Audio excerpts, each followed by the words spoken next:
Tonight, we step into the shadowy world of the mind. This story is inspired by the dark realms of crime and mystery. Its events are drawn from the thoughts and experiences of a patient suffering from psychosis. Hearing voices, seeing things that aren't there, and believing in a reality only he can perceive. Join us as we explore his world, follow the twists of his mind, and experience the suspense and terror of a story that blurs the line between reality and madness. The Mirror Room, the psychotic patient who terrified Europe in a quiet village in northern Germany. There stood an abandoned monastery left to decay since World War II. The village itself was peaceful, rural, unremarkable. Except for that massive stone building everyone avoided. Locals whispered that a curse slept within its walls. In the spring of 2014, a young man named Johann Muller, 29 years old, arrived in the village. Thin, pale, exhausted, told the locals he'd come to escape the stress of city life in Berlin. But the truth was much darker. The first signs, and the voice that wouldn't stop. On his very first night, in the small farmhouse he rented, Johann began hearing whispers. At first he thought it was just the wind. Then the whispers shaped themselves into words. Go back to the monastery. The truth is there. Johann had a long history of psychotic episodes, but medication kept the symptoms under control for years. Here, in this remote village, alone and isolated, the medication's effect began to fade. The voices returned stronger than ever. Soon, he started seeing shadows drift past the window, faces flickering in the mirror behind him, even when he was alone, and a woman in an old-fashioned dress appearing in the hallway, only to vanish in an instant. But the strangest phenomenon happened every night. All the mirrors in the house began to tremble, as if someone were knocking from the inside. The monastery, and the door that shouldn't open. And on the fourth night, the voices led Johann up the hill to the abandoned monastery. The building was sealed with a heavy iron chain, but Johann swore he saw the door open slightly, then shut again. He returned every night, sitting on the cold stone steps, speaking to the voice in his head, and to the woman who appeared to him in mirrors. He began writing strange phrases in his journal. She's not dead. The monastery keeps the secrets. A mirror is a door, not glass. By the end of the week, the entire village knew something was happening on that hill. Lights inside the monastery, abandoned for more than 50 years, were turning on again.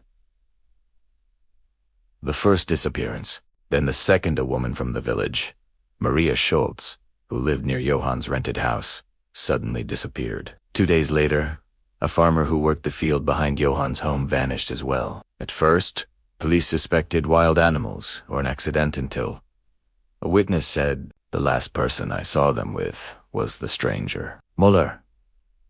Police arrested Johann, but it was delirious laughing, crying, then whispering one eerie sentence. I didn't take anyone. They went through the mirrors. No one understood what he meant. When police searched his house, they found every mirror covered with black cloths, except one. The only uncovered mirror faced his bed directly. Behind its glass, when officers shone a flashlight on it, they saw something chilling. Fingerprints. From the inside. The admission, and the room that never should be opened during interrogation. Johann suddenly grew calm. He looked directly at the detective and said, Anna is there. Open the room in the monastery. No one knew who Anna was. Digging through old village archives revealed the name Anna Kraus, a young girl who lived in the monastery during the war and disappeared in 1944 without a trace. Police returned to the monastery with a special search team. They broke the chains and entered. Hours passed as they searched the crumbling halls until they found a small hidden door behind a cracked stone wall. Behind it was a narrow chamber filled with mirrors on the walls, the ceiling, even the floor. In the center sat one of the missing villagers, shaking violently, eyes wide in terror. He whispered, I saw her moving inside the mirror. She wouldn't let us leave.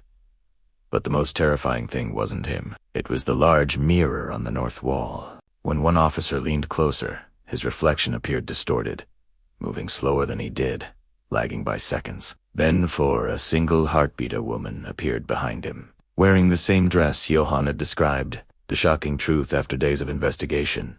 Psychologists confirmed something shocking.